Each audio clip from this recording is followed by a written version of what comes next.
everyone, I'm Melissa from Knitting the Stash, and this is episode 24 in the podcast series.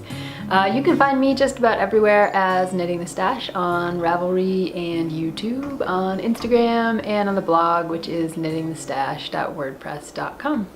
Thanks for coming to hang out with me today and always. If you're new, welcome. If you're coming back, awesome. I'm about to have my Podversary at the end of October, so to celebrate, I'd like to do a little giveaway toward the end of this podcast if you stick around. Today's episode is, well, it's a little bit of everything, but I have a little meditation on expertise that I'd like to, a little meditation and a little question about expertise I'd like to run by you guys. I also have some FOs, some works in progress. Of course, the Knit Together project. I've gotten a bunch of squares in the mail, so I want to share your FOs for that one. And then I'd like to add a little segment, kind of like Q&A time. I've gotten a couple questions across the boards that have been really cool questions, and I think they'd be good to share with the whole audience. So I'm gonna do a little segment on that. We'll see how it goes. So first up, finished objects. I have a couple finished objects for the week. One knit and one, well, some Spinzilla results for you. So this is the Linus shawl, or the shawl Linus, depending on how you go about saying it. This is Annette Cortez's design, and it is a super quick knit, really fun, super for traveling, and I made mine out of Into the World sock yarn, and this was a sock yarn I wasn't sure exactly what to do with. I offered to make some socks for some folks with it, and they said no. It was very weird. But I love how it came out in this shawl format, which is all garter stitch, end to end. And it does some really great things with sock yarns, variegated yarns, because it allows for pooling to happen at different moments. And so you can see where the blues come together, or the browns all the way to the end. And this shawl is really simple to knit. If you can do a knit and an increase and a decrease, you can do this shawl. And I did this shawl mostly at soccer tournaments and in the evenings and just kind of hanging around. So it's a nice quick knit, and I would highly recommend it. Really great for sock yarn, using up skeins of sock yarn, make gifts or things like that where you are coming to the season of gift giving. This one is a gift for Spencer, and I posted about it on the blog, and the Ravelry project page is up. So you can check out him wearing this, we called it the woodcutter's shawl, or the woodcutter's scarf. The colors are like really perfect for him, kind of blues and browns, and it's very kind of like outdoorsy, so I think he'll wear it this winter as his scarf. That's my hope, at least. And it won't be too warm because it's kind of like a lightweight, it is a superwash wool, and so hopefully we'll see how much damage he can do to it, and I'll report back to you. How much damage does a working man carpenter guy do to a scarf? I'll let you know. Okay, so that's finished object number one. Finished object number two, drum roll, is back here. The Spinzilla results are in. So Spinzilla was last week, as many of you know, and Spinzilla is a kind of fun week of knitting in teams of 25, where everyone tries to spin as much yarn as they possibly can spin. I posted about this in the blog basically to say it was a crazy week. It's like the one week where I kind of hope that I'll be able to just spin all the time, no problem. Like, my classes will teach themselves, and no one in the family will need like laundry or feeding, whatever, whatever. Never happens, ever. So this is what I was able to accomplish in between day job and everything else, which I'm pretty happy about. And this, by the way, is my my drying stick, which just remember, one of the things I always talk about on the blog and the podcast is that you don't need fancy stuff to be able to spin and knit and do all the things you want to do. So this is a piece of wood that Spencer gave me maybe a couple years ago when I started washing and drying fleece and yarn and all kinds of things. Sometimes I use it as the stabilizer for my drying screens. Sometimes I use it as a yarn dryer. We used to have a dining room with chairs and a table, so I'd kind of prop it in between chairs.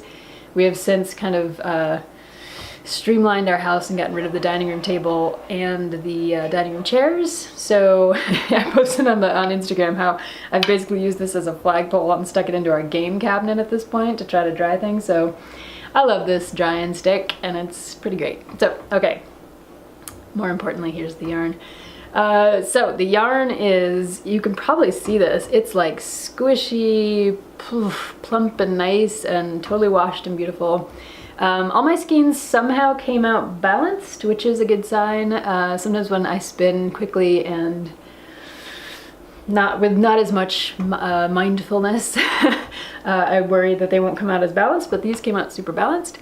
All the white is 2-ply fin and polypay. So I spun, one of the plies is fin and one of them is polypay. And I spun, all the fin to one bobbin, all the polypay to the other bobbin, and then 2-plied them together.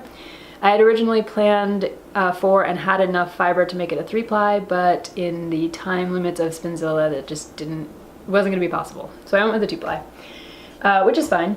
And I ended up with about almost 900 yards of actual yardage of this stuff, which I love. It's just so, can you tell how squishy it is? It's like, oh, I wish you could just stick your face through the screen. This guy is the gradient spin that I did with some Hello yarn. None of these are like my colors. Sometimes when I'm experimenting, I just pick out fiber or yarn that's not my color so that I can just enjoy the process and not worry about the product, and it's just one of the things I do. So I was spinning a gradient yarn, I wanted to see how it would work out, and I just grabbed this bump of Shetland from Hello Yarn, and you can see I did a gradient video about how I spun this last week in place of the podcast because it was Spinzilla. And you can see how it came out. This beautiful gradient goes all the way from lightest light to the darkest dark. And that ended up being about 230 yards, I think. My Spinzilla yardage, for those of you who are interested, was about 3,400 yards, and Spinzilla calculates their yardage differently than like real yards because they give you credit for plying. And chain ply is a 3-ply yarn, and these are 2-ply yarns, so you get credit for that. So I did beat my total from last year, which was awesome. I had no idea. And I almost spun 2 miles of yarn. So I never thought I'd speak in mileage when it came to yarn, but that seems to be the kind of Spinzilla standard. I was on Team Spinoff with Mandy of the Little Golden Notebook blog, and we had fun. There was a good group of people over there. I think one of our teammates spun somewhere like 11,000 Spinzilla yards, which was nuts. But it just goes to show you can do anything, put your mind to. Spinzilla is always surprising me because I always have this vision of like spinning enough yarn for a sweater. And I think for some of us who are relatively new spinners, I just started in 2015, so I've been spinning for almost 3 years now. It's kind of like the holy grail. It's like spin enough yarn for a sweater. And I guess I often just put that out there as this thing that's like, how would that possibly happen? But given, what you can spin in a week for Spinzilla, it kind of starts to seem more possible that you could spin enough yarn for a sweater. Because I have about over 800 yards in that white 2-ply. And for a sweater for me, I usually only need about, depending on the weight of the yarn, like 1,200 yards.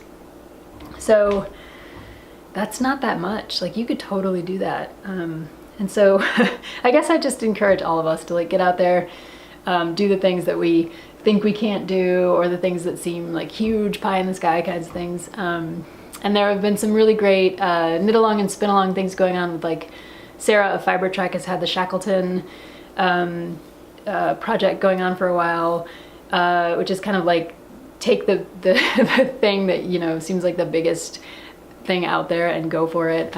Rachel Smith had a similar kind of spin along going on. So there is some definite support out there in the community for anyone who wants to take that thing that you think you could never do and actually just go for it and try it. So I would totally encourage you to do it.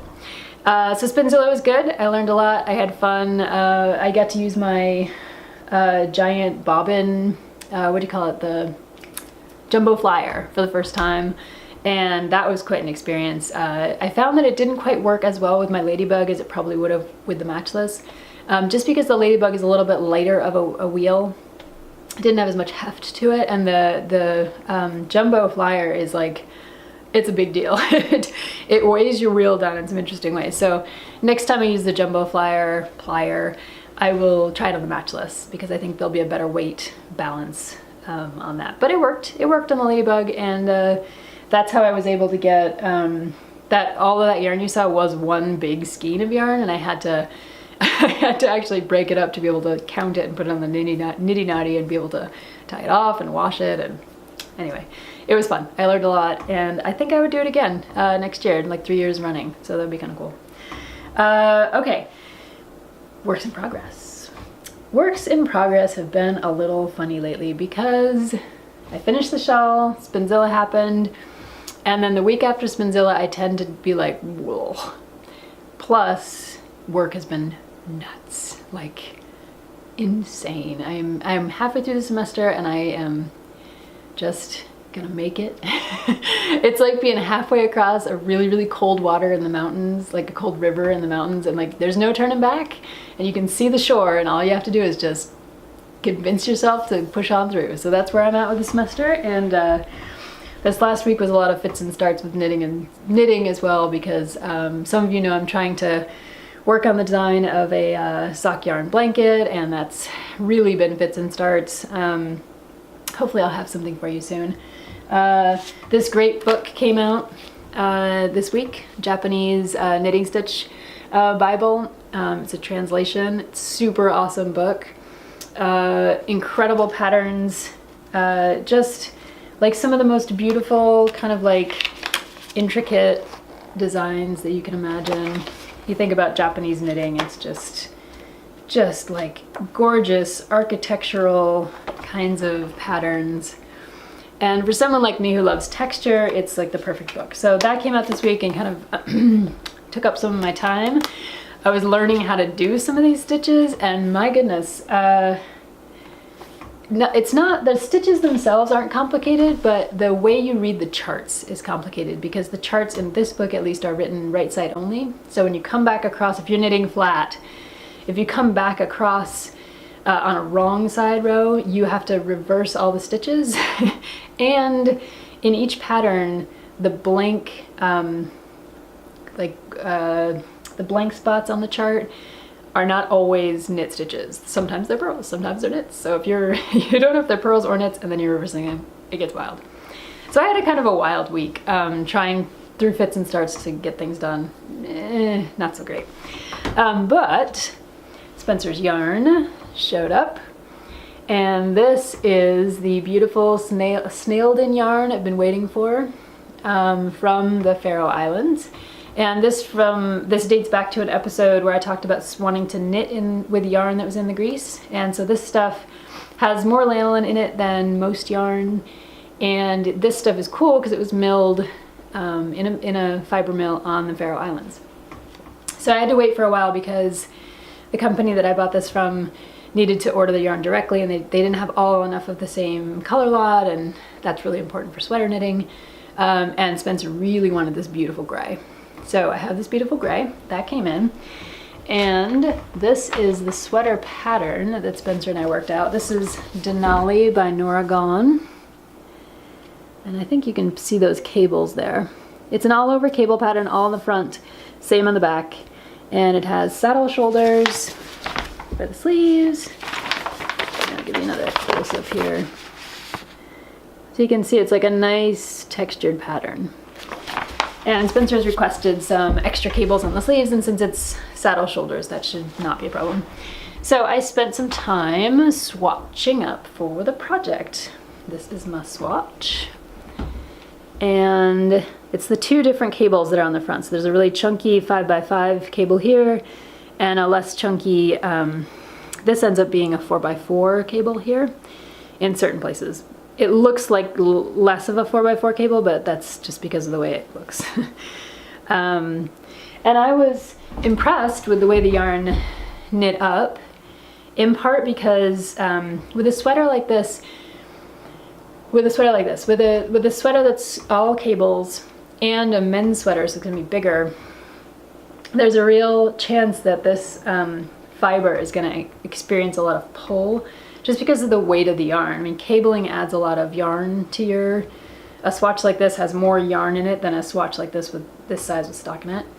And because the yarn is supposed to be a worsted spun yarn, and worsted spun it's like a denser kind of yarn, it's not a woolen yarn.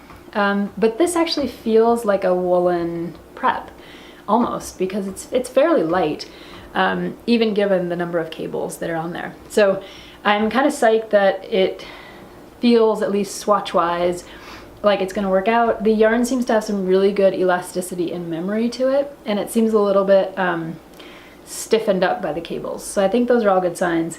My gauge, my gauge is almost perfect for this set of cables, which was kind of surprising because I usually don't get gauge. I'm a real tight knitter.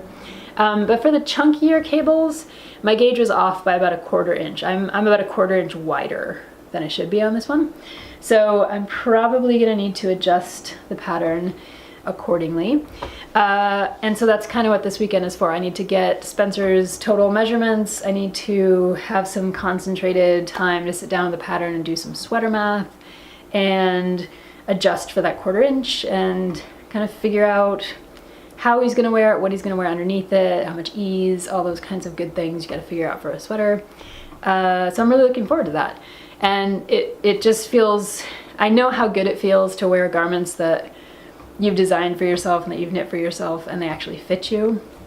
So I'm looking forward to making another sweater for Spencer that gives him that same kind of feeling. Like when you pull on that handmade garment, there's something about that that's just, you can't beat it. It's like, it was made for you. and there's so few things in this world of standard sizes and off-the-shelf stuff that are actually made for you. And so it's a pretty awesome experience. So I'm looking forward to that. That's awesome. So that's my whip. That's my work in progress. The other work in progress, which involved the Japanese knitting stitch dictionary and my sock yarn blanket, just it's in timeout right now. So I will hopefully have something to report to you in a later episode.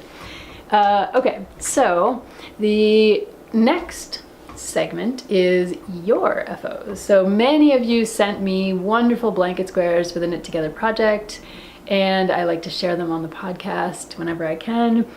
For those of you who don't know, the Knit Together project is ongoing. It'll probably go on for another 10 or 11 months, a full year from when we started. And basically I'm collecting blanket squares from the knitting community. And I sent out a bunch of needles to folks who are then passing them on to other folks. So you can get involved that way if you get tagged. But people are also just sending in their squares, and that's awesome. You can find out all the information about the Knit Together project on the blog, which is knittingthestash.wordpress.com/KTP. And there you'll find all the specs. Basically, you're just knitting up an 8x8 inch square out of some yarn that has a story behind it. And whoever submits a square can win the finished blanket. I think that's pretty cool. So let me share with you a few of the squares that I got this week. And please, you guys, like, keep them coming, because like going to my mailbox and finding these squares and reading your stories it's like such a highlight of my day. I love it so much. So this gorgeous square, which I think you can see the texture on, hopefully. There we go. This one is from Maureen, who is Irish on Ravelry, and she's writing from New Hampshire. And she said, "Hey Melissa, I used some yarn that I dyed myself. This was a fun square to knit. I love the idea of this project. I'd like to make a couple more squares, and I made a few stitch markers for you. So thank you for those, Maureen. They're really beautiful, and thank you for the wonderful square. It's so cool to see yarn that's hand dyed and then to see it in this kind of textural pattern. It's really quite beautiful. It's just stunning. So thank you so much for that square. I got a square from, this one is from Maggie. Maggie, thank you for sending this beautiful square. She said, Melissa, I've knit this square for the Knit Together project from some of my first woolen spun yarn. How cool is that? I've only been spinning for a couple of years, and I've discovered that I love spinning woolen and semi-woolen yarns. I used an Elizabeth Zimmerman pattern because, like many others, I love her patterns and her writing. Good luck with the project and keep up the good work on the podcast. Thank you, Maggie. That's so sweet. I love the lightness of this. I mean, it is a woolen preparation, and so there's much more air in the yarn when you spin woolen, and the fibers aren't all aligned. And this came out beautifully. I love the textural elements here. Gorgeous square. So thank you, Maggie. Good job. Let's see. I've got one from Kate of the Hawthorne Cottage Craft podcast. Kate, thank you for sending me this square. It's beautiful, beautiful gray. We've had some beautiful grays on here lately. So Kate said, thank you for asking me to be part of the Knit Together project. I am keen to join you in the building of this fabulous knitting community. And that is so true. If you watch Kate's podcast, you know that she is building a beautiful community over there on Ravelry and on YouTube. And I'm really honored that she joined in on this project. So she said, my square was knit from Gotland. The yarn was special to me in that it's my first hand spun. It's not perfect, but I love it. It reminds me of community. We're not always perfect, but our community is nonetheless beautiful. And that is just so true, Kate. Thank you. And it's, I'm so honored that you all, so many of you have sent squares made out of early hand spun, or the first time you tried the woolen prep, or any of those kinds of squares. I mean, the stories behind these squares are just so precious. And whoever gets this blanket, I hope they'll really think about all the different knitters and all the different sheep and all the different yarns that went into it. So thank you, Kate. That was lovely. Kate also sent along some beautiful yarn from Jameson and Smith. And if you've never tried Jameson and Smith, I highly recommend them. Beautiful yarn, and this color is gorgeous.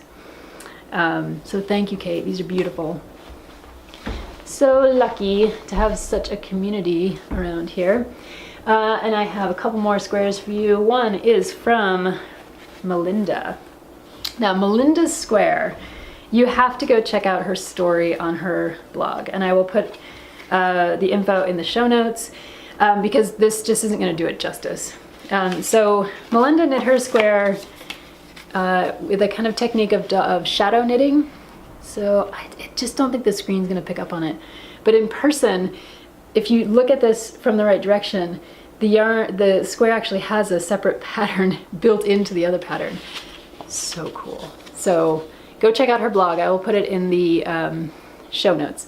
And Melinda said, hey, Melissa, thank you for putting together the wonderful Knit Together project. I love being able to participate, and I've included some sample yarn from this square, the same yarn that she used to knit this up. I'll show you in a minute. My friend Marcia has the mohair source Happy Goats, Angora goats, and does the dyeing. I hope you like it.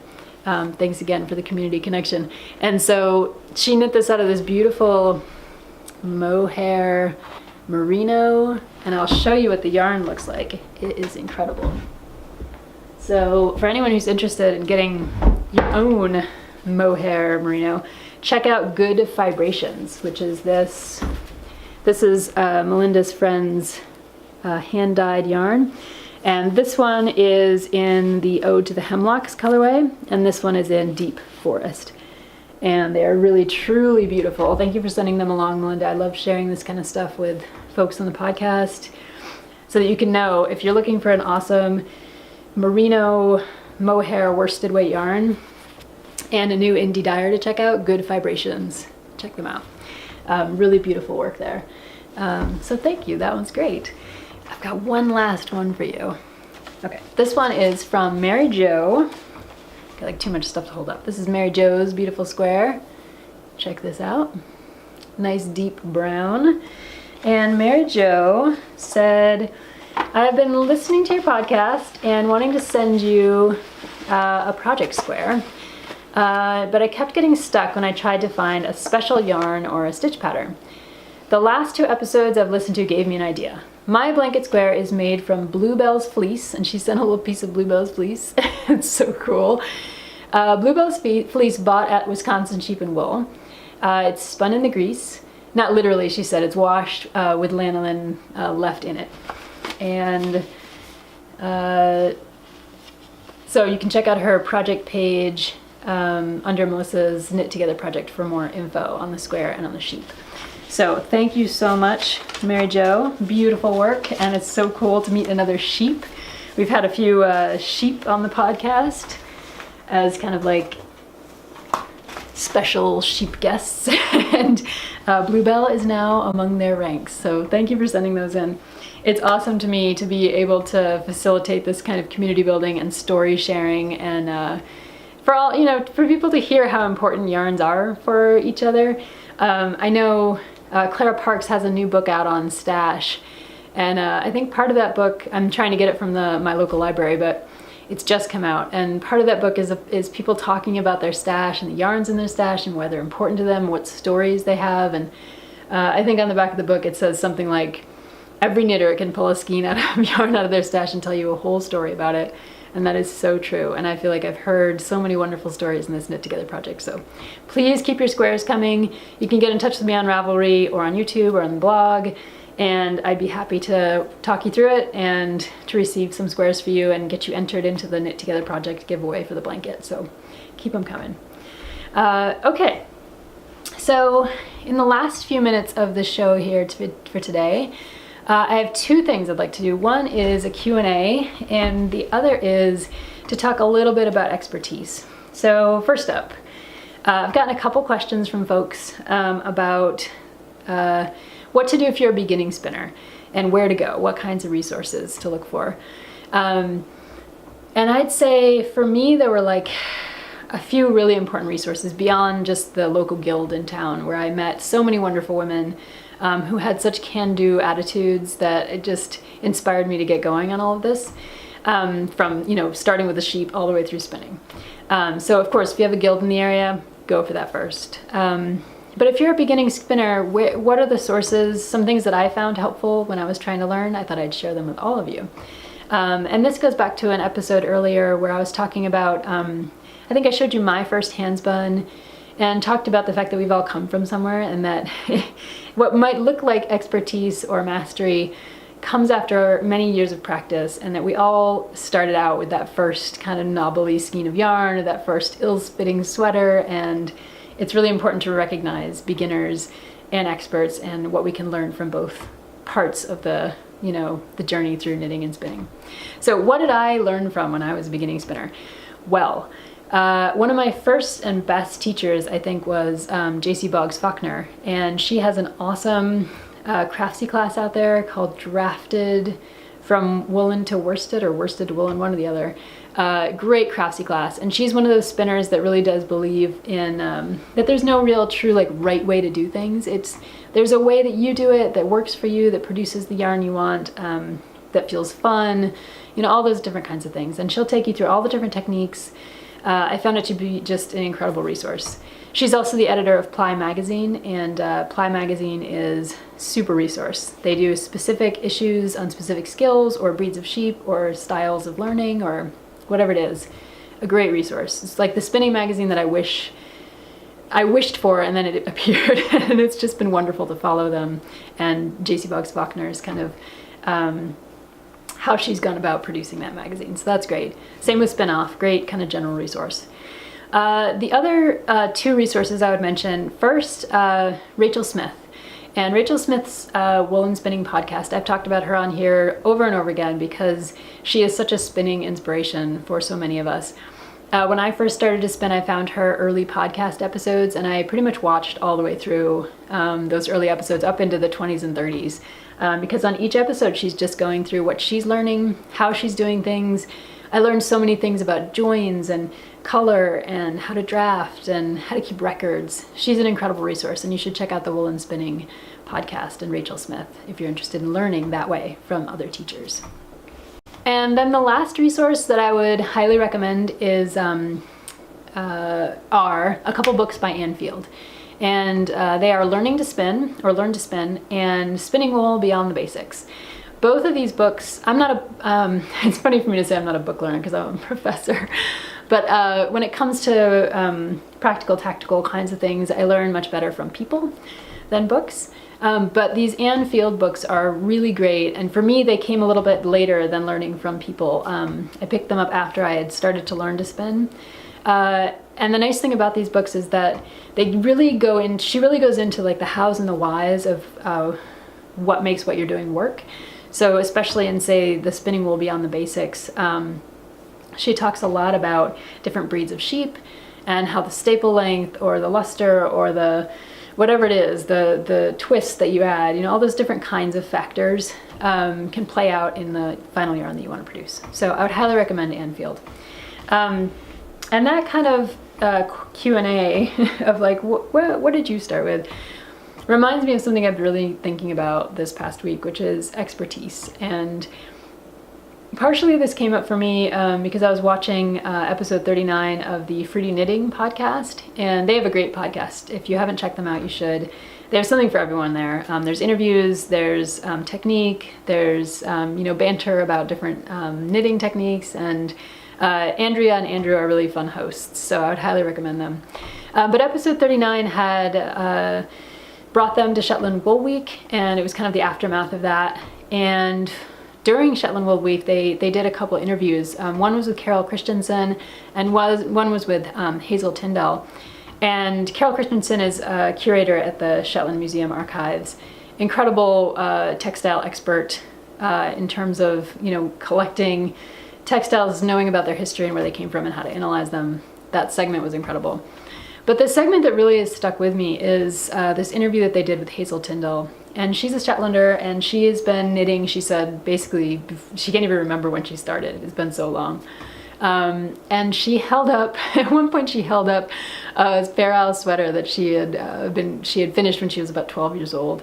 And it was like beyond anything I feel like I could ever make, and she's doing this when she's 12. And then the interview goes on to showcase some of her more recent work in Fair Isle, and to just watch her talk about and have this kind of intuitive knowledge about color and stitch work and yokes and how to make things work and where the decreases and increases are, and just this sense that she just lives and breathes it. And it's a reminder that expertise comes at this, it comes from years of practice, putting the time in every day, thinking about how do you focus on something, what do you want to learn, how do you want to learn it, and she just seemed like such an old spirit, and someone who wasn't interested in needing to be like a big ego or show off or anything like that. She was just very modest and just incredibly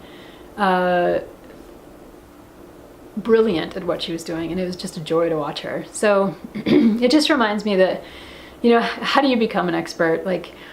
Well, you spend a lot of time working on it, and it kind of leads me to the very last thing I wanted to mention for today, which is the giveaway. And I want to ask you guys, I want to pose this question to you because I was thinking a lot about it. What do you think about expertise? Do you think as a knitter or as a spinner, do you specialize in one particular kind of knitting? Are you really into cables or color work or lace, or are you spinning lace weight yarn? Are you working on art yarn? Are you specializing in any way? And if so, what are you specializing in? And I guess I ask this in part because this last year, if you've been watching the podcast, I've been trying to learn as much as possible and try out as many techniques as possible to kind of figure out where I fit into this knitting, spinning world, especially in terms of podcasting and what people are interested in knowing about and learning about, what I can contribute, basically. And I'm really curious. I feel like I like texture, I like cables, that's the part that I really want to learn more about. But I find myself doing some Fair Isle over here or some lace over here, and I'm just curious where you guys are at with this whole question of expertise. Do you feel like you want to specialize? Do you specialize? And if so, what and why? So if you want to leave a comment here on the podcast about this question of expertise and specialization, then what I would like to do is offer a giveaway, actually a 3-part giveaway. So anyone who puts a comment in the podcast below will be entered to win one of 3 prizes for the Podversary. Yay!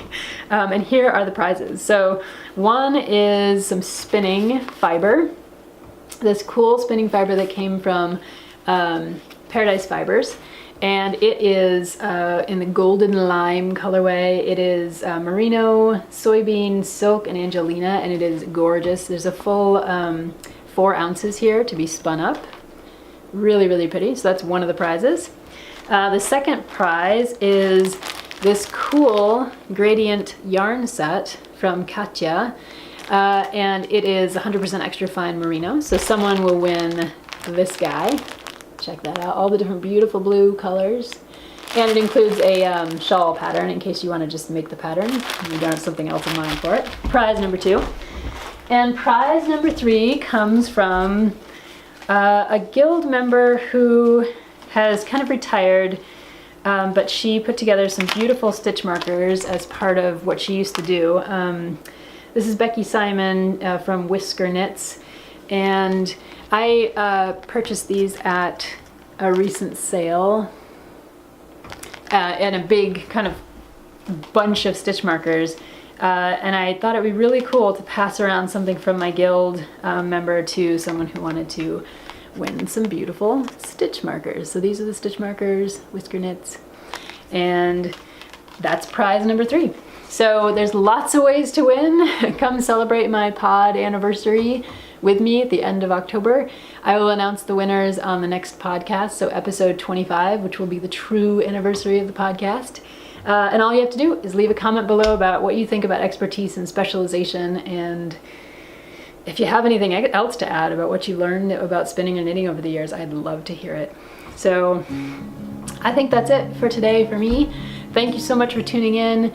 If you want to make sure you keep up to date on these videos, you can always hit the subscribe button. And I always love any kind of comments that come through Gmail, the YouTube channel, Ravelry, anything. So stay in touch, be in touch, and it's really such fun to build this vibrant community with you guys. So until next time, happy knitting and spinning, and I'll talk to you soon. Bye.